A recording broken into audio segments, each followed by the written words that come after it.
race élue de Dieu, race rachetée par le sacrifice de Jésus. Nous vous saluons dans le précieux et glorieux nom de Jésus. Paix, grâce et faveur divine au nom de Christ et Jésus. Alléluia, évangéliste. Paix et grâce à vous. Alléluia, docteur. Paix et grâce à nos internautes. Alléluia, shalom. Et au loin de la nation. Alors, cette semaine, nous partageons l'évangile de Christ à votre émission Au pied de la croix.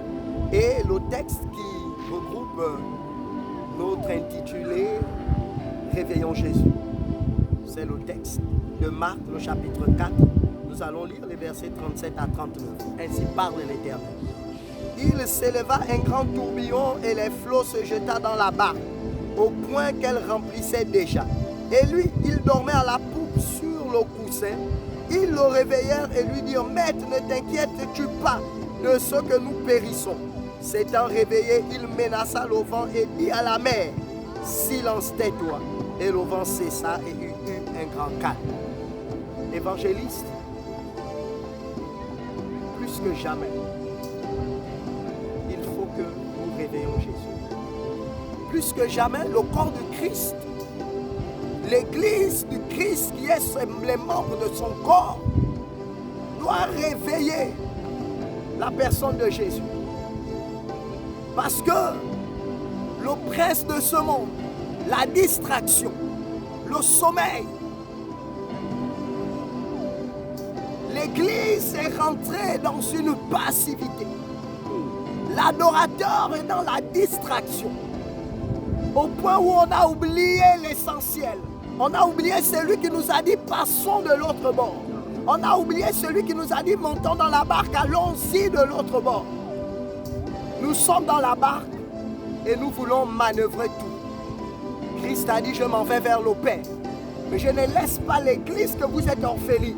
Il dit: je vous envoie le consolateur. Lorsqu'il sera venu, il vous conduira dans toute la vérité. Le consolateur, celui que l'on doit réveiller aujourd'hui, ce n'est pas le Christ. C'est pas Jésus-Christ qui était dans la barque. Non, c'est le Saint-Esprit. Parce que le Saint-Esprit est maintenant là dans l'église. Mais nous laissons le Saint-Esprit dormir.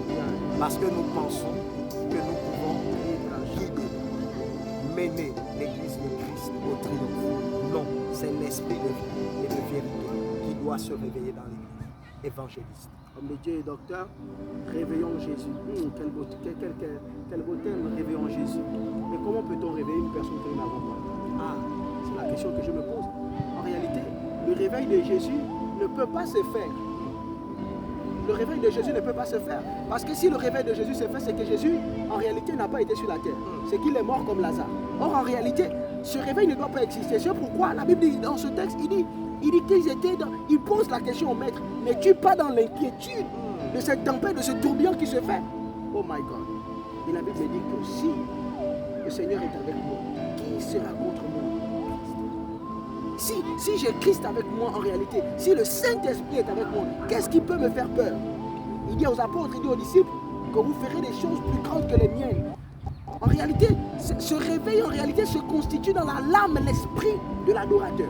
L'âme, l'esprit de celui-là qui détient un peuple, qui détient des missions, qui détient un ministère, qui ne doit pas se laisser nourrir par l'inquiétude. Vous avez dit quelque chose en réalité, et c'est vrai. L'Église aujourd'hui est restée dans l'inquiétude. Il y a trop de favoritisme. On ne laisse pas la puissance du Saint-Esprit se matérialiser, se faire entendre dans ce monde. Et nous sommes dans une Église où le Christ dort. Et si le Christ dort, les apôtres, les disciples, les ministères, nos pères sont dans l'inquiétude. Mais aujourd'hui, par la présence de Christ, il te dit maintenant, si le Christ est en toi, ne crains point, tu ne dois pas craindre. Ce n'est pas possible. Bien au contraire, tu dois rester, demeurer dans ce courage de pouvoir faire parler le Christ en toi afin que tu contrôles, comme il lui a contrôlé, tout ce qui est autour. Évangéliste. Le texte, on peut lire une image, c'est que ce qui a apporté le danger, c'est l'eau qui était à l'extérieur, qui est entrée dans la barque. Écoutez, selon le vocable de la navigation, un bateau ne peut couler que si ce qui est la présence qui est à l'extérieur se retrouve à l'intérieur. Autrement dit, c'est le feu étranger qui a fait quoi? Qui va permettre à ce que le bateau puisse couler. Écoute, qu'est-ce qui apporte l'inquiétude aux disciples dans la barque? C'est quoi? C'est l'eau qui est à l'extérieur qui s'est retrouvée à l'intérieur. Quelle est l'eau qui est à l'extérieur? Mais écoute, c'est le fait d'avoir apporté un évangile qui n'est pas de Christ. Oh my God. C'est parce que ceux qui sont à l'intérieur ont rejeté qui? La personne de Christ. Et souviens-toi, il a dit, je suis l'eau de vie. Et donc l'eau de mort avait commencé par prendre l'au-dessus dans la barque. Regarde ta vie, regarde ton ministère, regarde ton église, regarde ta communauté, regarde ta famille. L'eau de mort est en train de prendre l'au-dessus. Mais à l'intérieur, il y a l'eau de vie. Messieurs et madame, chers internautes, qu'est-ce que tu veux dire, docteur? Je suis en train de vous dire, lorsque la barque s'est remplie, c'était en vérité quoi? C'était en vérité une dualité entre l'eau de mort et l'eau de vie. Écoute-moi très bien. On me dit Jésus dormait à la poupe, mais l'eau avait déjà commencé. Pourquoi? Pourquoi il dormait? Tout simplement parce que lui, il est l'eau de vie. Yes. Et l'eau de mort est rentrée. Ceux qui n'avaient pas la vie, rappelons-nous, la Pentecôte ne s'était pas encore passée. Les disciples n'avaient pas la vie, ils n'avaient pas le Saint-Esprit. Et là, on sait que parmi les représentations du Saint-Esprit, il y a l'eau, la fine et douce rosée, que nous dit le livre d'Actes des Apôtres chapitre 2. Et donc, il révèle pourquoi Jésus n'est pas inquiet. Jésus a l'eau de vie, il est l'eau de vie, il a la vie en lui. Mais l'eau qui est la présence extérieure, le rejet de l'évangile, l'idolâtrie. On a divinisé les hommes de Dieu que nous sommes. Nous ne sommes, on dit hommes de Dieu. Nous ne sommes pas Dieu. À tel enseigne on a rejeté l'évangile pour attendre ce que l'homme de Dieu va dire. Idolâtrie. Regarde comment l'église, l'eau de mort, est en train de prendre l'au-dessus. Il faut que Jésus, par le Saint-Esprit, se réveille pour ordonner au vent de se taire, parce que le Saint-Esprit est également un vent. J'ai dit que c'était d'abord un nuel d'eau, et après ça va devenir un nuel de vent pour pouvoir faire cesser la tempête. Évangéliste. Homme de Dieu, révérend Jésus n'est que le résultat de la laine de Dieu sur un homme de Dieu. La laine de Dieu procure en cet homme de Dieu véritable la possibilité de pouvoir arrêter les tempêtes, arrêter les flux, arrêter tout ce qui se passe.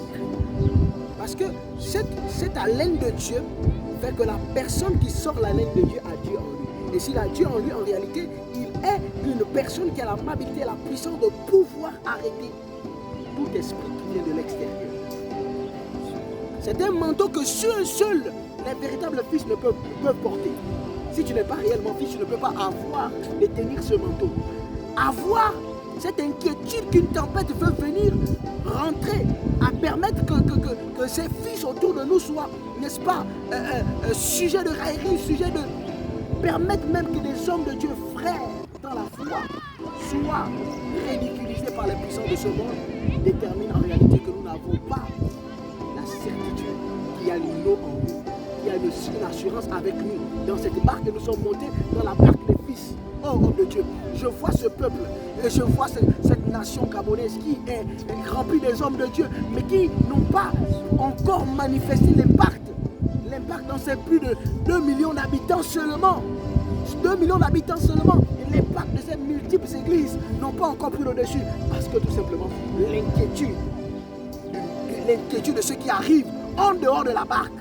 Or, dans la barque, il existe la vie. Et nous sommes restés des hommes ordinaires et non extraordinaires, croyant à des choses. La barque représente, n'est-ce pas, la mission. Et le Christ ici est l'esprit de la mission qui est en nous. Nous ne devons pas nous inquiéter parce que nous sommes dans la mission. Et ce Christ qui doit se réveiller, il est cet esprit qui nous donne la force de pouvoir arrêter. Mais nous sommes restés des hommes de Dieu statuettes, des hommes de Dieu statiques, des hommes de Dieu ordinaires, des hommes de Dieu qui paraissent seulement comme une vapeur et qui ne laissent pas de traces. Et je déclare au nom de Jésus-Christ que cette génération d'hommes de Dieu soit, n'est-ce pas, anéantie, mais non seulement qu'ils soient anéantis, mais que maintenant, par la grâce de Dieu, ils se créent et naissent maintenant des véritables pour la gloire de Dieu. Évangéliste, Le texte dit quelque chose d'extraordinaire. Yeah. Il dit au verset 39, s'étant réveillé. Yes. Le Saint-Esprit se réveille maintenant dans l'église. Yes. Le Saint-Esprit réveille les adorateurs qui dormaient. My Le God. Saint-Esprit délivre l'église de l'idolâtrie. Délivre l'église du feu étranger, de l'eau, de mort qui a commencé à prendre l'au-dessus. Yes. Et le Saint-Esprit dit quoi? Maintenant on dit, le Saint-Esprit menace le vent Yes. et dit à la mer. Il menace le vent et il dit à la mer silence. Yes. Il y a deux entités. Il y a le vent et il y a la mer. Yes. Le vent est menacé et à la mer il dit silence. Pourquoi il doit menacer le vent? Parce qu'en vérité, c'est le vent qui annonce, c'est la qualité du vent qui donne une dimension à la tempête. Yes. Que représente le vent? Le vent représente le feu étranger, Oh my God. l'esprit qui ne conjugue pas Jésus. Yeah. Et rappelle-toi, dans la prophétie d'Ézéchiel, Yes. il a dit que le vent des quatre points cardinaux, ceux du nord, du sud, de l'est et de l'ouest, on nous dit que ces quatre vents ont soufflé pour redonner quoi? La vie à ceux qui étaient morts. Et donc, c'est ce vent-là, le vent du ciel que j'appelle Yes. maintenant afin de prendre le dessus sur le vent maléfique, satanique qui avait commencé à prendre le dessus dans ton ministère, dans ta vie, dans ta famille, dans tes études. Et j'ordonne à la mer. La mer, la Bible nous dit dans le livre d'Apocalypse que la mer va rendre ses morts. Parmi les éléments physiques qui vont rendre leur mort, on nous parle de la mer, on nous parle de la mort, on nous parle de la mer. Et donc ce que la mer, l'image satanique de la mort qui avait englouti ton ministère, tes études, ta famille. Au nom de Jésus de Nazareth, je déclare et je décrète que la mer rend ses morts à cet instant. Amen. La mer qui avait englouti la qualité de ton ministère, ton intimité, ton adoration, qui avait désacralisé la personne de Christ dans l'église. Amen. Où aujourd'hui, Yeah. il paraît pour certaines personnes qu'il y a des documents supérieurs à la sainte my God, parole. Abomination. Yeah. Il faut que la mer rende ses morts. Christ est mort pour te donner la vie. Reçois la vie. Reçois la vie. La mer n'a plus de pouvoir. Elle rend ses morts. Le vent se calme dans ta vie et dans l'église du Christ. Évangéliste, nous allons clôturer ce message. Yes, en de Dieu, nous clôturons ce message. Et cette mer qui est en train de vomir, n'est-ce pas ta vie qui sort de cette mer? Ce vent qui est menacé sont les tourments qui se passent dans ta vie que Dieu menace maintenant. Car il déclare qu'il combattra pour toi. Il combat à ta place. Il choisit non seulement les combats, mais il combat à ta place. Alors par la puissance de Jésus, nous déclarons aujourd'hui que maintenant, Jésus tu ne vas plus rêver Jésus parce que Jésus est déjà en toi. C'est ton esprit qui doit l'attester et doit se faire rêver dans les personnes qui sont autour de toi. Reçois cette personne de Jésus-Christ, cette personne du Christ, parce que en recevant la Pentecôte, tu révèles toutes les forces et les puissances qui domineront sur ce monde, qui dominent dans ce monde, que dis-je, qui dominent, qui assujettissent ce monde. La Bible déclare dans le livre de Genèse, chapitre 1, il dit que nous devons assujettir. Et cet assujettissement se passe et a comme pour base la personne de Christ en toi. Christ en moi, l'espérance de la gloire. Une espérance d'une gloire que je n'ai pas encore vue, mais que quand je l'affronte, la gloire est toujours là. La gloire se manifeste. La gloire agit triomphalement. Oh Gabon, église du Gabon, je déclare et je décrète, je prophétise que tu te lèves maintenant, que tu sortes de ton sommeil, de ton incrédulité, que tu sors de ton ignorance et que par la puissance de Jésus-Christ, maintenant, le Saint-Esprit manifeste maintenant à toutes les tempêtes de se taire et que la mer se calme maintenant dans ce pays qui est entouré du littoral, qui est entouré, n'est-ce pas, de mers, des forêts. Maintenant tu as le pouvoir sur ces choses. Même la franc-maçonnerie, même les puissances occultes ne pourront pas te dominer parce que tu es fils du Très-Haut. Et en tant que fils du Très-Haut, tu es dans la barque, dans la mission de Christ. Selon le livre de Matthieu, le chapitre 19, le chapitre 28, les versets 19 à 20, tu es dans cette mission. Et dans cette mission maintenant, tu prends le relais, tu prends la puissance, tu marches avec ça. Oh, tu ne peux pas prendre la puissance parce qu'elle est déjà en toi, elle sort de toi. Tel est l'enfant qui a la possibilité de se lever, de marcher. Et oui, cette force se trouve en toi. Lève-toi et marche, église du Gabon. Lève-toi et marche, adorateur du Gabon. Le Gabon maintenant a besoin de toi. Il a besoin des nations. Même l'Afrique a besoin des véritables adorateurs afin qu'ils adorent. Ils adorent véritablement. Oh, il déclare dans le livre de Romains chapitre 8, le verset 1, il dit, il n'y a plus donc de condamnation pour ceux qui sont en Jésus-Christ. Il n'y a pas de condamnation qui puisse t'empêcher de manifester, de faire taire de menacer les vents, de faire taire la mer. Et Jésus te donne maintenant ce quitus. Reprends ce quitus. Oh, cette barque était le symbole aux disciples de dire que oui, moi Christ, j'ai le pouvoir. Et si j'ai le pouvoir, vous qui êtes de moi, vous avez ce pouvoir. Pourquoi avez-vous peur de ces personnes? Pourquoi avez-vous peur de cette tempête? Vous avez le pouvoir. Nous avons le pouvoir de rendre cette église dans le monde entier, de donner le monde de l'église, de faire du Gabon une nation religieuse, pas religieuse, mais une nation d'adorateurs, une nation qui honore, qui n'est-ce pas, adore véritablement Dieu. Oh my God, je ne veux pas que tu sois comme le peuple d'Israël qui quitte de l'Égypte pour aller dans le désert. Non, j'ai dit, tu quitteras de l'Égypte pour aller à la nouvelle Jérusalem. Parce qu'en réalité, Jérusalem est en toi. Reçois Jésus maintenant et que ce Jésus transforme totalement ta vie. Au nom de Jésus. Chers internautes, voici mes mots de conclusion. Yeah. La Bible dit dans le livre de Romains au chapitre 8 que si l'Esprit qui a ressuscité Jésus d'entre les morts habite en vous, il donnera la vie à vos corps mortels. Yes. Je vois dans le corps, je vois ton ministère, je vois tes études, je vois la quête de ton emploi, je vois l'expression de ton adoration chantre, je vois les 5 ministères s'éclore. Yeah. Je vois le triomphe dans ta vie. Mais ça, c'est le Saint-Esprit. C'est lui qui a ressuscité Jésus d'entre les morts. C'est sa puissance qui a roulé la pierre. Maintenant, la pierre se roule. Yes. Maintenant, la pierre se roule. God. Maintenant, le triomphe se fait. Yes. Maintenant, la puissance de Dieu te localise. Maintenant. Ta barque ne va pas couler. Yes. Ta barque ne va pas couler. Ta barque ne va pas couler au nom de Jésus. Yes. Ta barque ne va pas couler au nom de Christ Jésus. Nous te disons, ta barque ne va pas couler. La vie sera sur toi. Non, non, il y a encore de l'espoir. Le Saint-Esprit est vivant. Le Saint-Esprit a la responsabilité de l'Église. Le Saint-Esprit confère la vie à l'Église. Le Saint-Esprit ramène les adorateurs. Ramène les adorateurs. Le Saint-Esprit Yes. ramène les adorateurs. Le Saint-Esprit ramène ceux qui étaient égarés. La puissance du Saint-Esprit redonne la vie à l'Église qui avait connu la mort. Maintenant, recevez la vie. Maintenant, recevez le triomphe. Maintenant, recevez la divinité. Il a dit, si vous gardez l'évangile, si vous gardez ma parole, mon Père viendra. Yes. Et moi également, nous allons venir créer. Nous allons faire une demeure chez vous. Nous allons faire une demeure chez vous. Au nom de Jésus, la demeure de Christ se fait.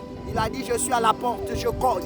Si quelqu'un entend, maintenant entend sa voix. Maintenant, Église, écoute la voix de l'Évangile. Écoute la voix de Jésus. Écoute la voix du Saint-Esprit. L'Esprit de vie pour conjurer la mort. Non, tu ne vas pas couler. Tu iras de l'autre bord. Parce qu'il y a un miracle qui t'attend. Reçois la vie de Dieu. Paix grâce à vous. Au nom de Jésus. Amen.